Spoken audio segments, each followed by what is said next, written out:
Very. Right, okay, here we go. It's that Thursday night once again, live on radio. For those people who are around the southern parts of Brisbane, northern parts of the Gold Coast, you can listen through, of course, on the website. But if you've got the intelligence and you've got the IT and you've got all that stuff on your mobile phone and desktop, laptop, you can jump onto Facebook channels and YouTube channels and go to Radio FM 88 Australia. And if you do, you can then participate in the show. You can watch the show live and you can watch the archives of previous shows. Look, it's without further ado, I'll pass you over to our good lady, none other than Andrena Forrest. Hi, everybody, and welcome to Dreaming the New Dream. And if you're a new person, that's lovely. And to our old friends and regulars, welcome again. Today is the 20th of October, 2022. Gosh, these numbers. And today is a number 9 day. Well, you know me and my numbers. I love number 9, being a number 9. So some completion to be doing today. So today, it's our great pleasure to have Michael Muir on the show. Now, I've been a follower and friend of Michael's on and off over the years. I don't know how long, but when I was traveling back from Australia a few years ago, when all the forest fires was on, I'd been to Uluru, the closing of the rock ceremony, and I was traveling back from Adelaide up to Byron through forest fires. And we were stopped in Coffs Harbour, and we weren't allowed to go any further because they were so bad. And I saw that Michael was in town, and I said to my friend Kathy, "Oh, we could do a Michael's workshop." It was being hosted, I think it was on the Saturday morning. Oh, yeah. Anyway, they said that the road was being opened again and that we could go through. So we quickly said, "Sorry, Michael, but we're going to keep going." Yeah. And we were literally the last one to get going through the fires because the guy said you were so lucky and it was horrendous driving. I tell you, that was an experience. So we never got to actually meet you personally, but I've been a great follower and I love when you do your light language and what you share. So without further ado, welcome. And I would love you to share the start of your journey and how it's taken you through to where you are now, really. Oh, wow. In a nutshell. In a nutshell. Okay.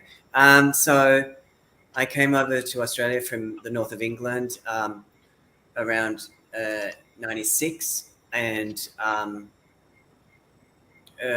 soon after, I found some personal development workshops in Sydney. I was living in Sydney from about 2000 till just really a year ago, and I came over after doing a science degree in the UK, so that was my background, and then I found personal development workshops which involved both psychological stuff, so and also working with the body directly, so doing physical exercises. It was very much back in the day around breaking through armoring and structure of the body so that you freed yourself from your own cage, I guess, your own ego structure. And it included a lot of somatic principles, somatic bodywork principles, energetic work that sort of freed the body up and freed you up psychologically. So it was a combination of both modalities, the psychological stuff and also the hands-on body work. And I found it so profound, coming from, I guess, quite a dissociated physically body, as many starseeds are. You know, that a lot of the work I do with people is bringing them back into themselves, as well as being able to connect higher. So I needed to do probably 10 good years of personal development before I started channeling. Personally, That was to really ground into the body, do some personal work. So I trained I did my own somatic psychotherapy as a client, and then I decided to train in it because I found it so useful and I wanted to share those skills with people.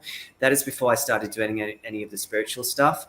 But I guess I started to really value the importance of the connection of the body and the mind, and how it brought me a lot of relief from stress, anxiety, and all that stuff. So it helped me be more here in the physical. And then during that 4-year training, I also studied with some teachers that were also Buddhist practitioners, Tibetan Buddhist in particular. So they worked with a combination of body exercises, again, to work with the body and ground you in, but also Tibetan Buddhist deity practices. So that was when I really sort of got my first flavor of, I guess, working with, because when you're doing the Buddhist tantric practices, the deity practices, you're really working to embody the deity in the sadhana practice. So I guess that was the first taste of really, without me really knowing, channeling energies, but it was in the Buddhist context. And then while I was doing so that was sort of the first foray into, I guess, using my body as a channel. And then while I was doing the training of the somatic work, which involved basic therapeutic counseling skills, but also hands-on body work for trauma, energy distribution, and very therapeutic work. And when I was touching people in the training, it was I started to make strange, like there was an impulse to make strange sound out of my, and it was something that I'd never done before. And it was something that was around. It was around the time of 2004 that happened for me. And really, at that time, there wasn't Facebook at all, or if there was, I don't think there was back then. So I mean, there was no one talking about light language. There was no one. I'd never heard of it myself, and also I don't think I was prepared to really work with that. I don't think it's too early. Yeah. I think I thought I might have gone a bit insane if I did it back then. So I sort of put it away, put it aside. And also people didn't know what it was. They thought it was a little weird, and it is a little weird. But so I just left it alone till about 2012, 2013, which, the big shift, one of the big shifts, when I was guided back to it through finding a couple of people just synchronistically on Facebook that were working with it. One actually lives up here in the Sunshine Coast, Brisbane area, Kairona. And also another lady, Judy Satori, that many people know for the light language. She's been, doing light language for 20. I think she's been I feel like she's the original light languager. She's been doing it for some time, and I was really fortunate to go. She was doing retreats occasionally in Sydney. I was really fortunate to be able to go to one of her retreats in Sydney, Baulkham Hills area, and she was doing the teachings of Mary Magdalene at the time, which I know many people have accessed through her own work, and just a very powerful, for me, very powerful validation of light language. Really activated me to bring myself out of the closet in that respect, to really sort of feel comfortable to start sharing a little bit of that work. I was already doing somatic bodywork groups in Sydney and working with clients in Sydney therapeutically, but energetically as well.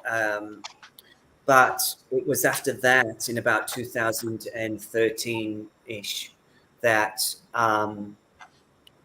I gave myself permission to start working with light language, just gently, just adding a little to some workshops and just testing it, because the scientist in me is like, well, I don't really know if it does anything, I thought I need to do some research. I need to check out. So luckily I found some of the people I followed. I kept in touch with some of the people from the retreat, and that provided a foundation of some of people that were sensitive to light language, so I could practice with them and really get some confidence and some feedback about whether it was at all useful for people, or was I just going insane? You know, you know what I mean? So there was that sort of gradual exploration, and that's really what I say to people that are opening to light language now: is gently move it, gently find people that you feel safe to practice with, and do your research with people, and gradually come out, because there's more and more people, I feel, at the moment are opening up to this kind of energy work, if you will. Yeah, brilliant. And I know, oh gosh, I mean, I've been following you for years, and I heard the first time I heard you when you were doing some light language, and I've never heard anybody channel through as fast as what you did. Because I was thinking, oh my God, what was coming through was like 100 mile an hour. It was so fast, and I thought you couldn't do it yourself and go, yeah. It was just amazing. And I thought, and then, so obviously I've followed you since, and I love hearing the light language. But so how did it feel when you started first bringing through like funny sound, shall we say? Yeah. So for anyone that doesn't know what light language is, I tell them it sounds like gobbledygook, because it does sound like a lot of nonsense. But for me, it's really about the frequency that the sound carries, more than making sense of each syllable. But when it first started happening for me, it was very spontaneous, and it was a little bit. I got a little bit too open, so I got a little bit scared at first. But it was sort of like, I would analogize. I would say, for me, it's just like if you speak a foreign language to your own native tongue. It's always there in my mind. And just when I choose to go there, I can go there and speak in light language. And everyone's light language is different, yeah? Some people, Judy Sartori is very similar to mine. It's sort of a bit of a chitty-chatty kind of light language. And some people's a bit more sing-songy. So I feel like it depends who you're channeling. I think it changes over time. I was very uncomfortable. It felt natural, but when it started to me, but it was also, I would have preferred if it was now, when people do, could have found somebody that would have helped me at the time make sense of it. Because at the time, I just put it to the side, because I just didn't have a clue what it was for. So I'm really happy to support like newbie light channels now, because I think it's part of the ascension process of the planet that more and more people do work in this way. But also I think the energies are now such that more people are coming into it naturally. Definitely. Yeah.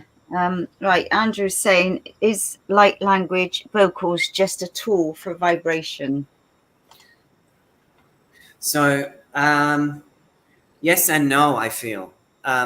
Yes, it's as in it does bring through a certain vibration, and it can be just that. And then sometimes some people are able to. I direct it. For example, when I'm working with it, I get guidance that it's directed towards releasing and clearing certain energies, certain timelines, certain chakras. So it's vibrational, yes, but it's with purpose, if you will. So are you ever aware of actually what's being spoken in light language? I personally know. I know some people are able to translate their light language syllable by syllable. For me, I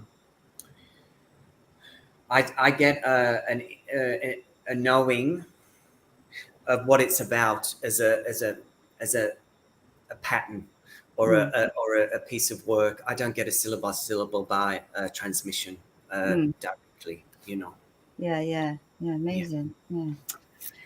So are you doing light language classes to help people? So with my work, since the last 2 years, and a lot of people obviously going online, etc. I do free transmissions. They're on my Facebook and YouTube channel. The links are probably somewhere, and also I do 1 hour activations online, and also 2 hour live groups in Sydney, Sunshine Coast, and sometimes other places depending where I am. And they are really about clearing a lot of clearing timeline trauma, clearing and releasing chakras, implants,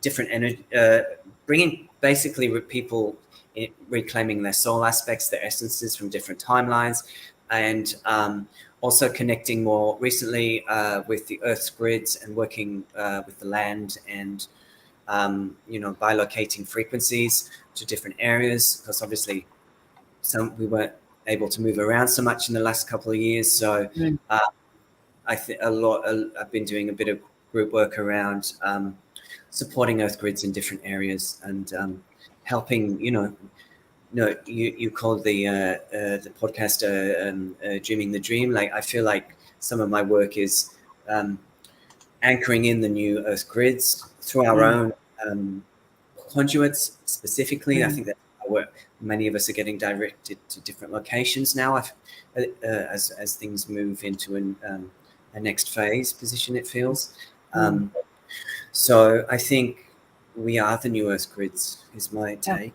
We're anchoring the light. And it's funny, before, like a couple of years ago, before what I do, a lot of us were moved in places. Like, I got moved back to the UK, and I've spoken to other friends. They all said that they've come back, and then all of a sudden everything happened, and it's just like everybody had to be in certain places for whatever reasons. And then so do you go off to, because obviously I go and visit a lot of different sites. I feel guided to go to Stonehenge or whatever. So do you feel guided to go to those places and sit and do channelings there as well? It's something I've only done it since I've moved up more so to the Sunshine Coast. In Sydney, my work was very focused on working with people and groups. But more recently, yes, I've been guided up here. It feels to work with energetic portals in the area, and some of the local mountains in the Sunshine Coast area. I feel recently, just prior to this solar eclipse that is coming up, being guided to work with anchoring the sort of divine love frequency, really, the love frequency, into some of these through my channel. So just sitting and being open to bringing energy through to sort of help with what's coming. Yeah. And I think what was I going to say then? Like you get drawn to these different sites and places, but like for a lot of us, we don't even have to do anything. It's just our presence is there. That's all that's needed, isn't it? Totally. I feel that it's really just sometimes I feel like it's just our imprint that makes the difference energetically. So even just for people just taking that walk up the mountains is important. Yeah, I know. I went at Mount Coolum once. Oh my God, I thought Glastonbury tour was a huff and puff one, but that one, oh my God, I've never walked. That's a workout. Yeah, that is a workout.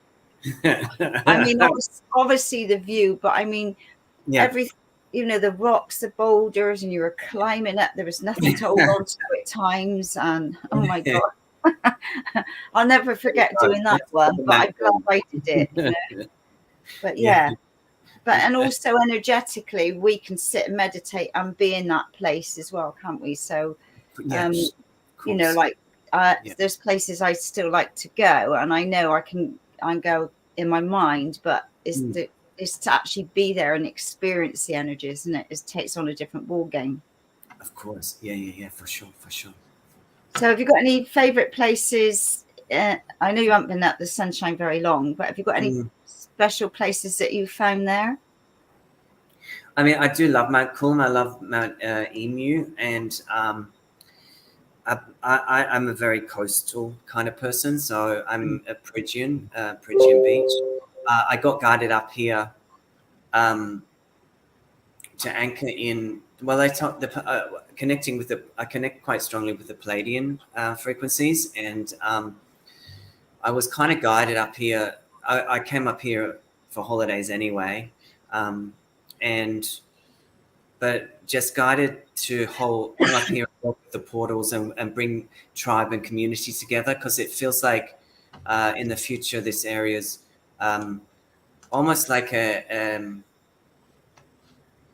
portal, like a interdimensional portal area for energies to come and go, and the people come from different areas, not just Australia but globally, and visit. I feel this location. I mean, I know even now, the likes of say Joe Dispenza come and do their workshops here. But so I feel like it's a hub, energetic hub for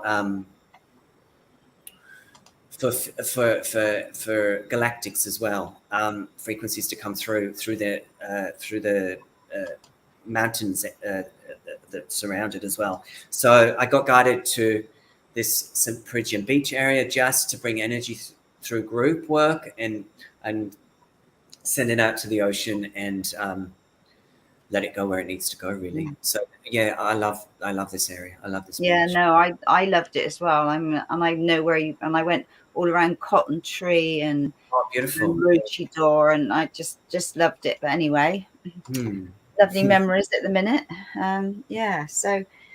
So I know there's there's lots of changes afoot in many ways, and it's all about being really grounded and centered. So any advice that you would give to people in any way to help them to deal with all the different challenges that are happening?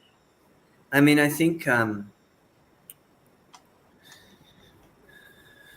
feel like don't watch too much provocative information from either side of the fence, I feel like there's a lot of I think there's a lot of distraction trying to take us off our center, which has always been there, really. I think we're just noticing it more. And so I feel like to stay in your lane, to coin a very used phrase at the moment, but it's true, to sort of to do your practices, whether it's I think I need to do yoga in the morning just to keep me grounded. I need to do a bit of yoga, a bit of physical stuff. Channeling actually helps me, but stay in my channel, in my conduit. But meditation, of course, nature, of course, cleansing your aura, whether it's salt baths, ocean, anything that. But really, I think it's taking time to know what's useful for your being at this time, because everybody's different.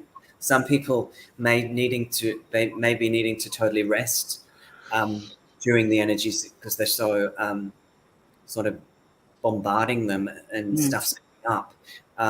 Some people may be needing to do a lot of movement and action and be productive. So I feel like it's not one size fits all. It's really what you're guided to personally. I feel a lot of people that are on a healing path and working in that area at the moment are doing a lot of deep soul work at the moment, which is kind of bringing up some of those deep patterns that sometimes we've either pushed aside or thought we dealt with, but boom, here they are again to sort of look at. The next layer.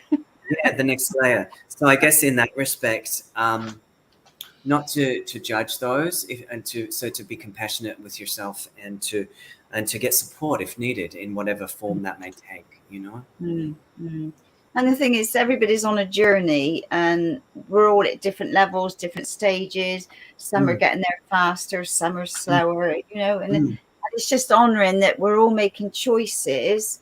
And, you know, what's, you know, like talking to somebody the other day, and her choices were completely different to mine. But, you know, you think, well, okay, that's her choice. It's not mine. And it's like you say, staying centered and grounded in your own being, and just acknowledging that people make different choices for different reasons, and it's their soul's journey.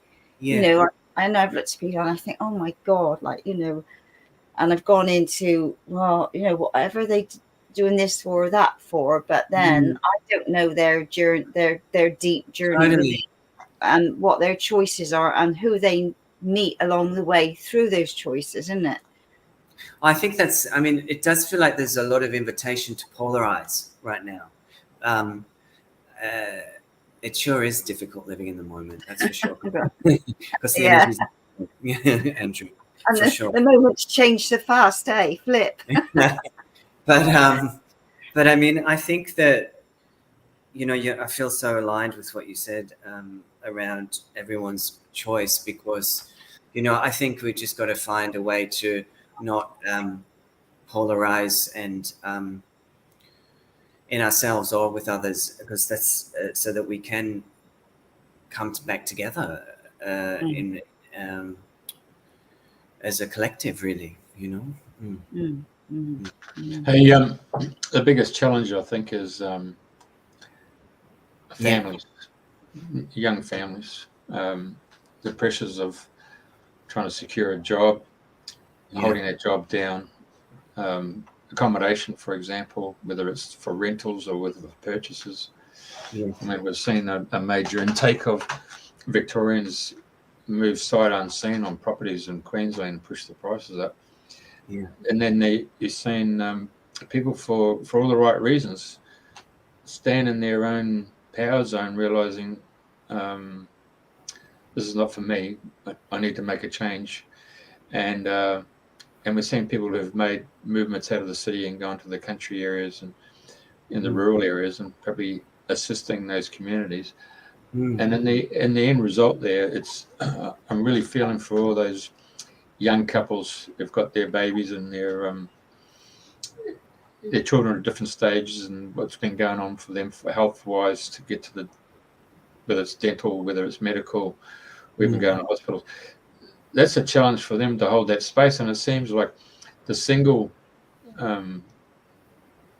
people who are 45, 50, 55, 60, who've got upward mobile and have got a fallback financially, they're the ones who've had to take up the baton and go out there and just hold that space and just be that magnet to attract that that love and hold that presence. That's, I think, is the challenge for any person who's single. Does that include yourself? Yeah, it does. I mean, I've been watching it for quite some time, and I'm seeing the issues that have been rising up substantially, where those people have just gone through breakups, in long-term relationships or short-term relationships. That really polarizes, that's a magic word that you use, polarizes, and it subjugates people to forming their own tribe. And so we see that form of Machiavelli politics of divide and rule. So it's very essential that we do come together, and that's probably the way that we've got this show set up called Dreaming the New Dream, to bring out people's gifts, you know, and we've all got gifts. It's just a matter of being given the opportunity to air those gifts. Yes. I agree. I feel that it's a very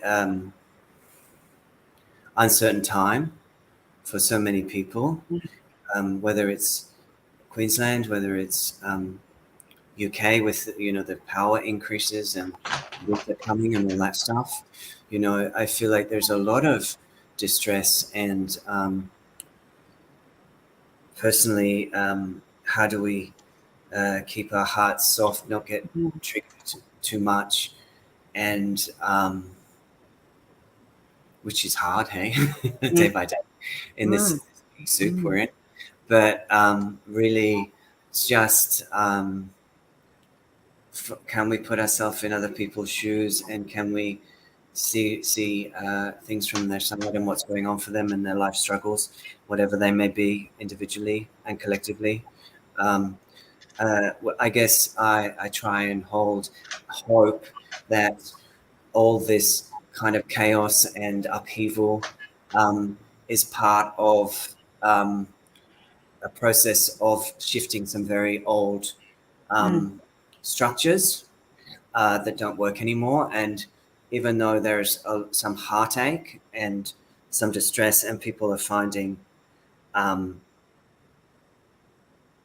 suffering in this time, financially or otherwise, I hope that my hope personally is that these trying times do bring people together, like you said, Jeff, and do allow us to dig within our hearts and find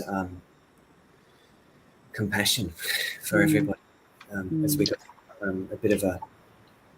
I've seen something happen in the last week or so. You've probably seen it here, been in Australia. Yeah. And it was to do with PayPal. Oh, yeah. And PayPal made a decision to change their terms and conditions, that if they felt that you were providing misinformation, they would then take $2,500 out of your account. No questions, they're going to take it. It was almost like Facebook saying, our fact checkers are saying what you're saying is totally incorrect, and yet the fact checkers have been turned out to be erroneous themselves. But we've seen things that have been placed out in the public consumption, and it's coming from sources that you would say a government, or I'm going to say government. Man, it's totally misinformation. And the people are waking up to the fact that, hang on a second, PayPal are doing this, and within 2 days, 100,000 Australians cancelled their account with PayPal. That shows me how awake people are. Yes. You know, hello. Totally. I think, and for sure, and it feels almost as though some of these things that appear as restrictive or, dare I say, draconian, that some of these measures are bringing in reversals. And when I mean reversals, like people are stepping up, people are standing up, people are showing in force that things aren't okay. So, and whereas before, I mean, I certainly didn't really take too much notice about what was going on in the government, but I kind of do since the last couple of years. So, you know, I think it has. I think it's awoken us all up to a new level of what has probably been going on under our noses for a long time. And that now we're just seeing things a bit more clearly, sometimes shockingly so. And I think that is awaken. I think that is some of the dreaming the dream purpose, that things are unveiled so that we can make different choices as a collective. And I don't think like many spiritual people are talking about at the moment, I don't think someone's going to come and save us. I think we are the ones that are here to make the change as a collective.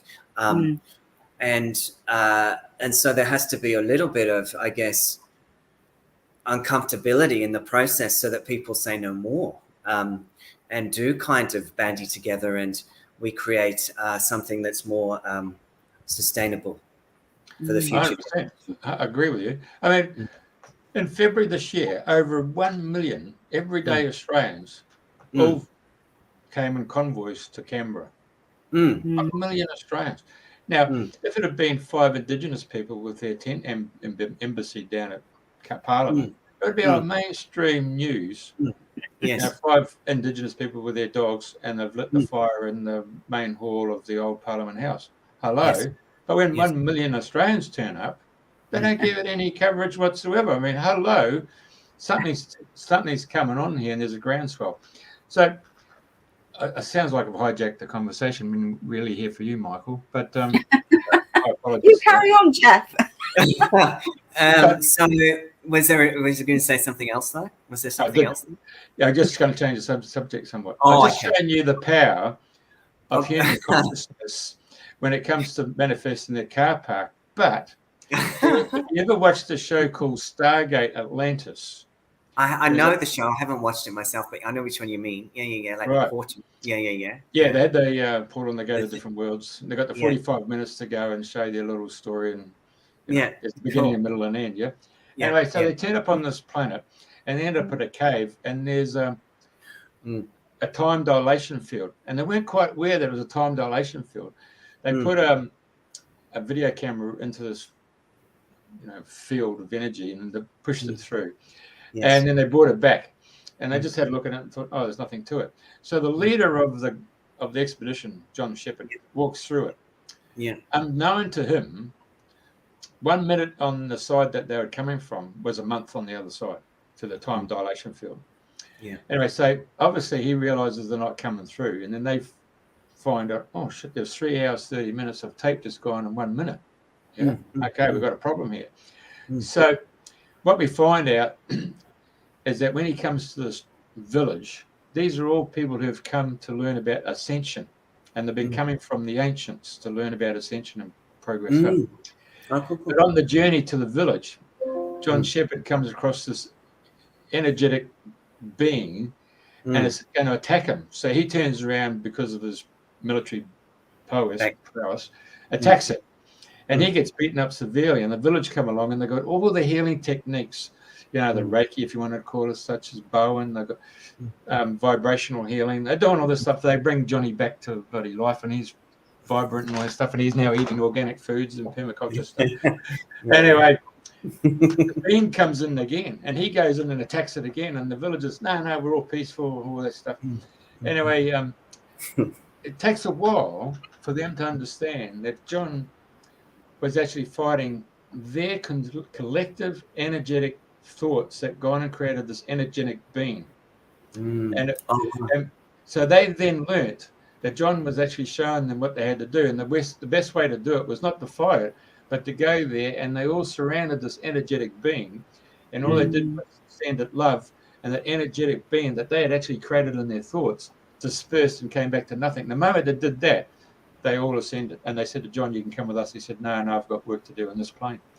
Really interesting show that shows you how art imitates life and gives you an understanding, hey, this is what we can do here.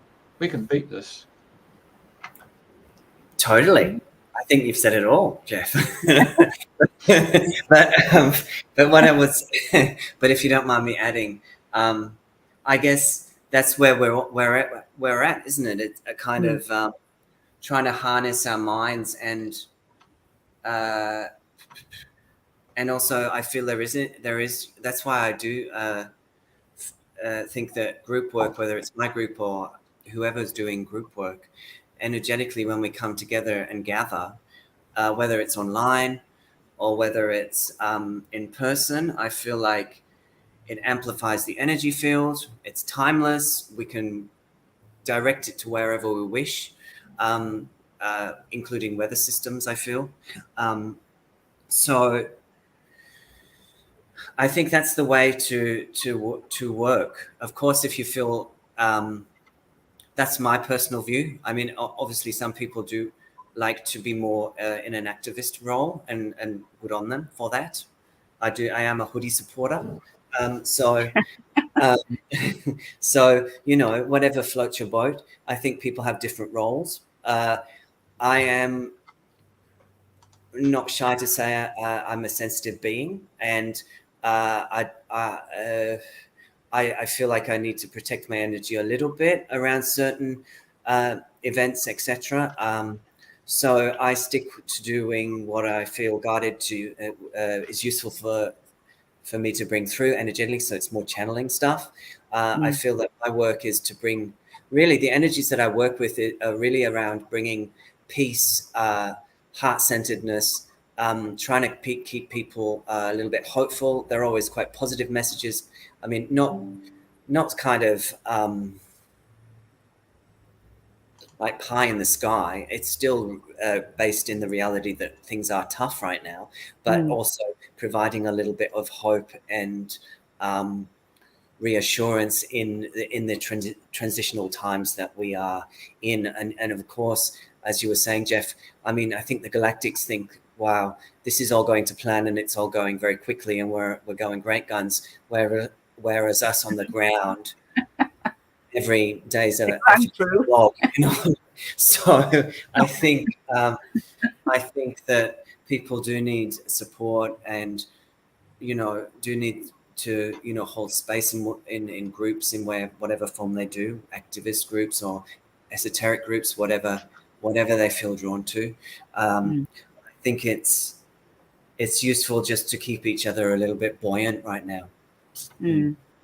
Yeah, because it is challenging times, and it's like, you know, when you dig for a diamond, you have to clear out all the muck and you have to go right down to the bottom to find that diamond, don't you? And this is where I feel we're at the moment. We're clearing away so much and we're right down at the bottom, and obviously everything's coming up and being shoved around and you know, it's holding space and being there for each other. And I think a couple of years ago, all what went on triggered so many from different sides of the fence, and it brought up people's anger, irritation, and God knows what. And I think now this last couple of years has given us time to think and step back and look at the bigger picture as to what's really happening, and our eyes are being opened more and more, and people are coming together, and people are saying, no, not anymore, we're not having this.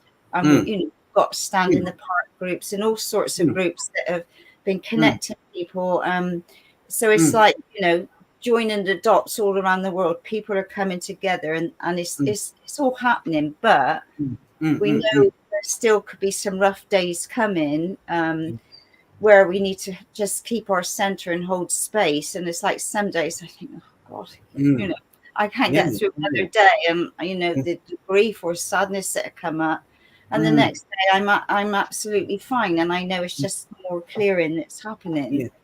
I feel that's so true of many people in the community right now, going through days of, and I think that's why it's why we have to support each other, knowing that, you know, if one person's having a few days off because of whatever reason, then there's other people can take up the gauntlet, really. So I think to honor, because I think one of the most important things I felt is that so many people have stepped up, like that were maybe that rose in, whether it be anger, which is also useful at times, of course, if it gets people into action and feeling empowered.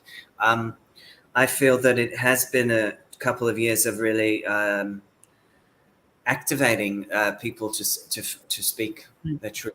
Yeah.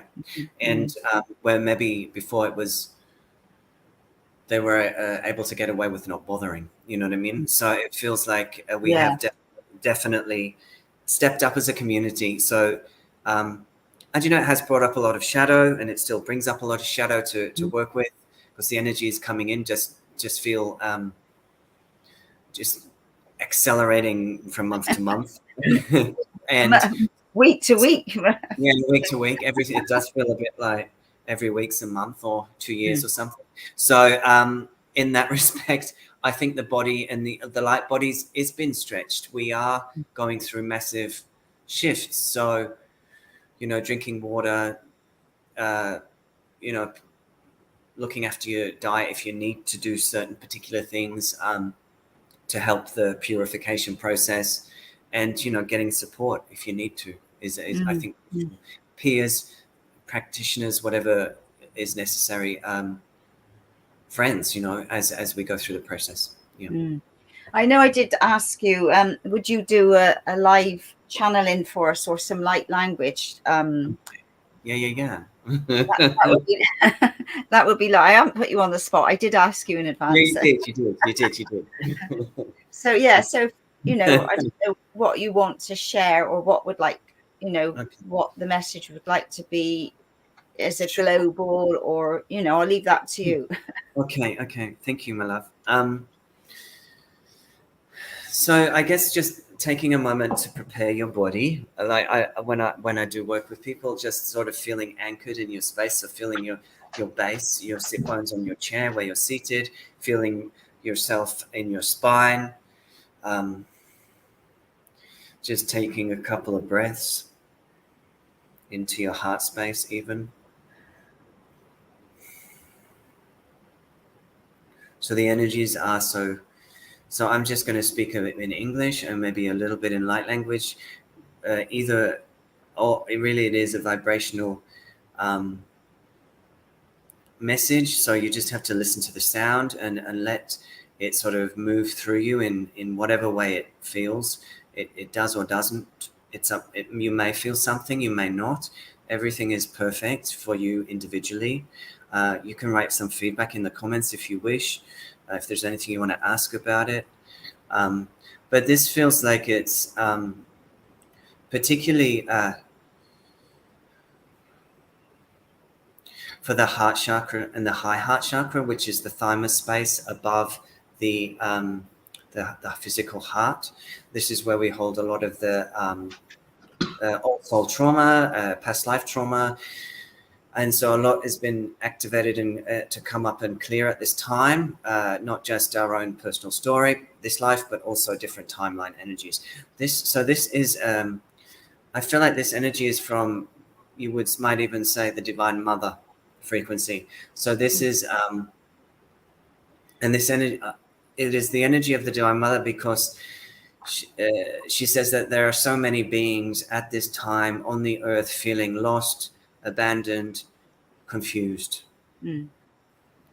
and that there's a lot of grief in their hearts, a lot of fear in their solar plexuses, a squeezing in their base chakras, because, you know, like Jeff was saying, maybe they don't have a home, maybe they've been can't afford to eat, maybe they can't afford a power bill, maybe they're scared about the future, So there's many reasons why people are distressed.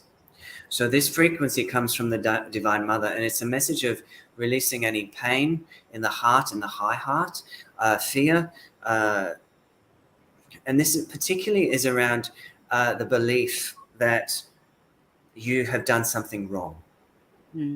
So this is about if you feel you're in a very tough circumstance, and for some reason your story or your past life story is that it's my fault, I've done something really wrong, that I'm in this situation, or the world's in this situation. So this feels, karmically, it feels a global pain body thing. So the energy wants to just come through to release some of that energetic belief that somehow we're responsible for, whether it be the destruction of the planet, whether it be the state of the world, or the state of what's going on in people's lives, whatever. But it's a deep soul belief that somewhere deep in me, I've done something really wrong, and it feels past life, that this is happening now. So I'm just going to bring through some light language, and that is to release that pattern energetically in the heart and high heart. Just see what comes when I make the sound. Okay? Okay, thank you. So it sounds like gobbledygook. I don't mind if you laugh. I have no shame. So please do what you do. Okay?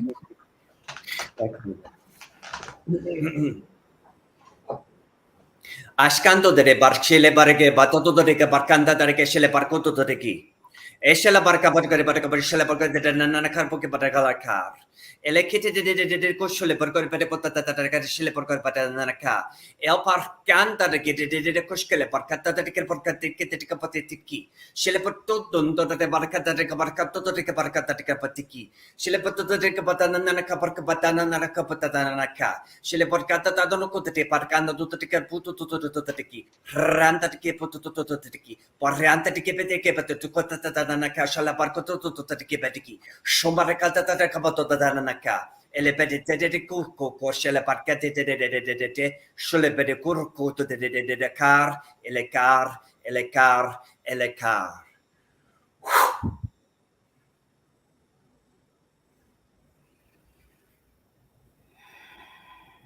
just taking a couple of breaths.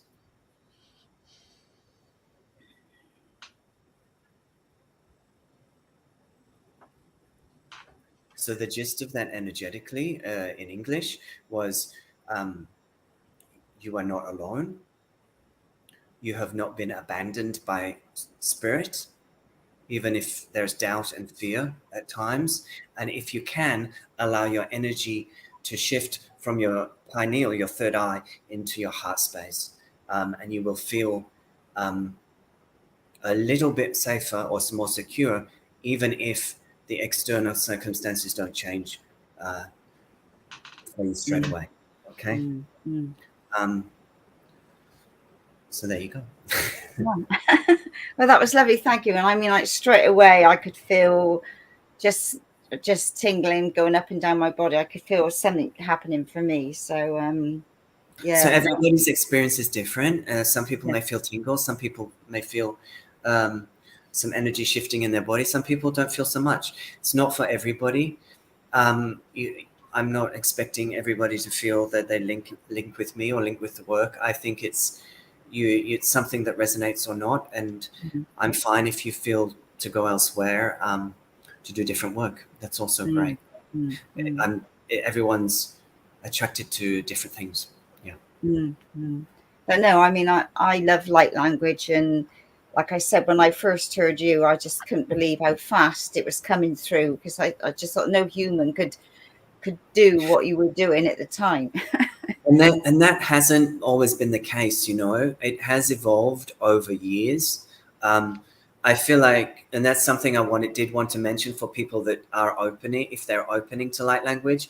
I mean, I've seen people actually talk about doing a training to become a light language channel. My personal take is that if you've done it in past lives, and it's something that your soul is meant to do this life, it'll spontaneously arise or not. And there's no better or worse. It's just different things for different folks. And I think if you are wanting to open to it, and there's an inkling that you may be a channel in that way, I think all you need to do is hang around people, whether it's face-to-face or in groups. Better face-to-face than online, but you can still do it online. I think if you hang around with people that work with light language already, and you're meant to work with it. Several people in Sydney, when I did the groups over the years I was there, opened to light language, but I don't think that was because, I think that's because they were meant to, and that's why they were drawn to me. Other people, no interest, and that's fine. No problem.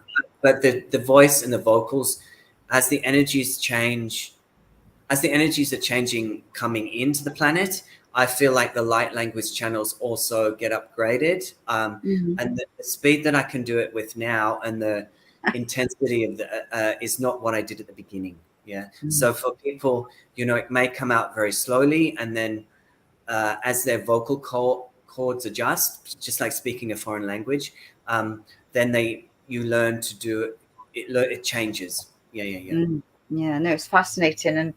And I know I went to a group in it was on the Sunshine Coast, and Marky Love, she does light language as well. And I can remember she went round, I think there was about a group of 20 of us, and she spoke to each person in light language.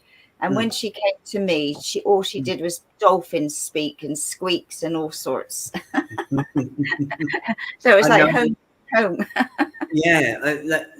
I know Mariah, she's beautiful, and you know that Lemurian energy, I feel, is very it's very present in Australia. I feel for sure. In that Queensland area. And obviously different people bring through different, like you say, different sounds, different tones, and they do different activations within the body and on the land. And I think, I was just going to say, and I think also I feel personally, and I'm sure other people like Mariah could do the same, is when I'm connecting with somebody in one-to-one, or whether it's a group, I feel like I connect with the energies that they connect with. So my channeling for one person may the channeling for one person or one group may be different to another. And I think it just depends on who's in front of me as a client or as a group. But also, I guess it also depends on the light language channel and who they are connected to, and what frequency bands they can tune into. Yeah, which is changing because of it's like our Wi-Fi is changing. Yeah. And we've been able to connect higher galactically as a collective, as the electromagnetic fields of the Earth dissolve. Then there's more access now to galactic frequencies.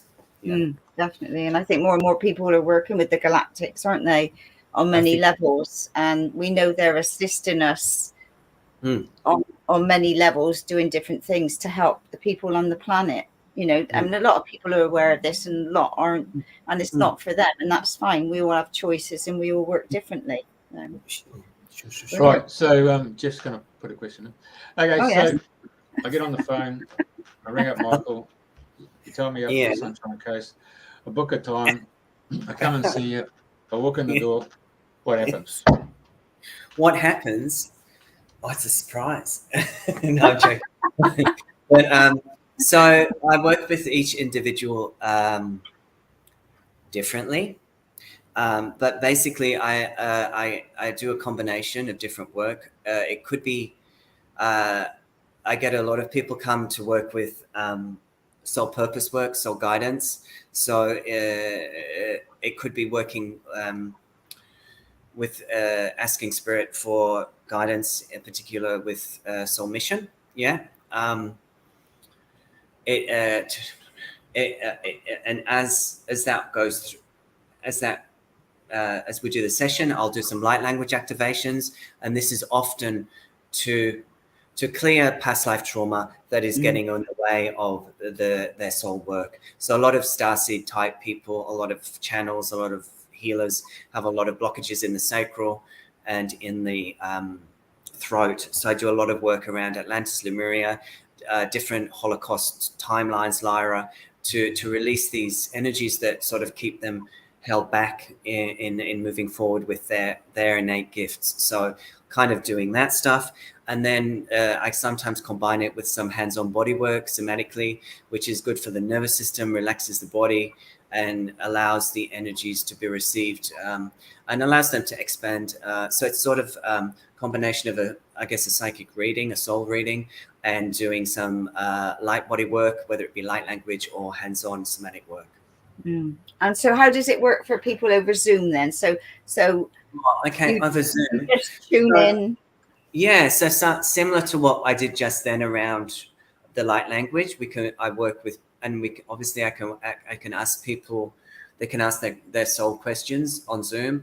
No hands-on, obviously, but the energy work does, I'm not that magic, but the energy work does come through through the ether of the internet. So, and I feel like I can be with them energetically in this, even though we're in a different space. So it's still powerful work, I feel. Yeah. Especially group work on Zoom, I feel is quite powerful. Yeah, interesting. So you throw out the word Astral Shaman. So for people watching and listening to the show, two interesting words. So what's your take on that? Well, someone gave me that name, and I thought I'll have that. Yeah. And why not? Why not? So for me, Astral and Shaman, I like it because it combines the earthy aspect of the shaman. You know, like you would say the indigenous. You would say when I think of it, shaman, I think of the indigenous. I think of plant medicine. I think of like really shamanic practices that are very earthy. And so I brought that because I feel like because when I started doing groups in Sydney, I noticed when I was when I was doing group work, people that were, I guess, more experienced with shamanic practice found the vibration of the galactic frequencies, I would say, irritating. I would say it was a little bit foreign to them. And I feel like it's also past life stuff around galactic something or other. So I feel like we're here to transcend, you know, like I said earlier, the polarity of this is right, this is wrong.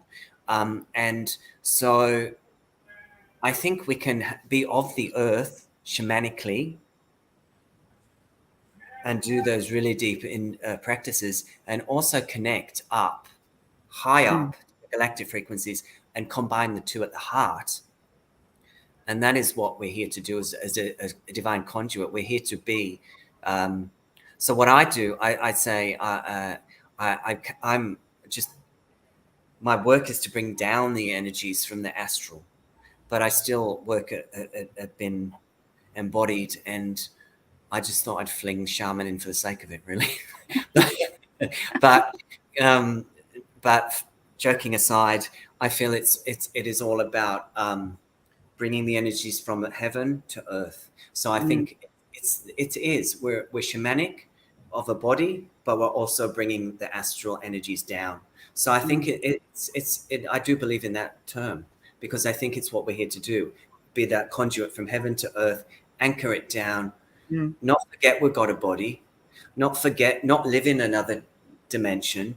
Be here now. You know, be here now, do the work we need to do, but also be able to connect up and bring, because I feel a lot of us came down as starseeds, earth workers, light workers, if you want to use those terms, to from holding different frequencies in our energy body from above that we are really designed to bring down to help the shift in the collective consciousness. So that's what I've been guided to do. And that's what I guess that Astral Shaman means to me. Yeah. Very good. Well, it sounds very good. Thank you. Right. Well, I don't think I've got any other questions. Have you, Jeff? Yeah, no, just Andrew's come on board. Oh, Andrew, right. Interesting you feel to the Pleiades, which is the original Australians' connections to the star origins. Yeah, I just quickly before we head, I did want to, when I first started channeling, I connected with the Pleiadians galactically. It changed to different energies over time, but they were one of the primary energies that connected with me, and they took me to Uluru, or they invited me to go to a cryon conference in Uluru. You know, Lee Carroll. Yeah. And I went over there and did to Lee Carroll's conference. I think it was really just to get a way to get me over there, and I sat with Ayers Rock and Uluru, and got a lot of energy, and it really shifted my nervous system. I got one of those spiritual flu things after I got back for a couple of weeks, sick as a dog, and then a major clearing. But it sort of really took my channel to a different notch up, I guess. So yeah, I think that's why I was guided here from the UK, and why I stayed, and what I'm here to hold space for at this point, galactically, if you will. Yeah. Lovely. Well, thank you very much. It's been an absolute pleasure and delight to have you on the show, and for your transmission and the work that you do. So thank you. And thank you to everybody listening today, and old and new friends. And that's that right. concludes today. Thank you so much. Thank you so much for having me on. You're welcome. A pleasure.